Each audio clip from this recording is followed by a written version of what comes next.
నాయకులలో ticket కోసం పోటీ ఏర్పడింది. ఎంపీ టికెట్ కోసం కాంగ్రెస్ నాయకులు గాంధీ భవన్ చుట్టూ ప్రదక్షిణలు చేస్తున్నారు. ఖమ్మం పార్లమెంటు స్థానం తనకు కేటాయించాలని భట్టి విక్రమార్క భార్య నందిని తీవ్ర ప్రయత్నాలు చేస్తున్నారు. ఈ సందర్భంగా మల్లు నందిని మాట్లాడారు. ఖమ్మం ప్రజల కోరిక మేరకు పార్లమెంట్ అభ్యర్థిగా దరఖాస్తు చేసుకుంటారని, పార్టీ అవకాశం కల్పిస్తే పోటీ చేస్తానని తెలిపారు.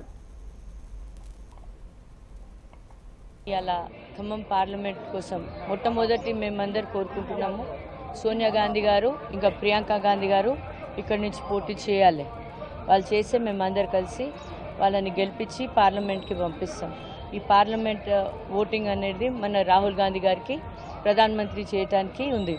కాబట్టి ఇక్కడి నుంచి కంపల్సరీ పార్లమెంట్కి మేము ఎంపీని పంపించేసి అక్కడ అది ఎవరైనా కానివ్వండి, ఏ అభ్యర్థి అయినా కానివ్వండి, మేము కాంగ్రెస్ పార్టీ అందరు క్యాడర్ మొత్తం వాళ్ళ కోసం పని చేస్తాము. ఇంకా వాళ్ళకి పార్లమెంట్కి పంపిస్తాము. ఇంకా మన రాహుల్ గాంధీ గారికి ప్రధానమంత్రి చేస్తాం. ఇప్పుడు అందరు కలిసి మా ఇక్కడున్న వీళ్ళందరు ప్రజల అభిమానంతో వాళ్ళ కోరిక పైన ఇన్ కేస్ అవకాశం ఇస్తే వీళ్ళందరూ అక్కడ అప్లికేషన్ ఎట్లయినా ఇవ్వాలని చెప్పారు. కాబట్టి గాంధీ భవన్లో అప్లికేషన్ ఇవ్వడానికి వెళ్తుంది. ఇవాళ ఖమ్మం పార్లమెంట్ కోసం మొట్టమొదటి మేమందరం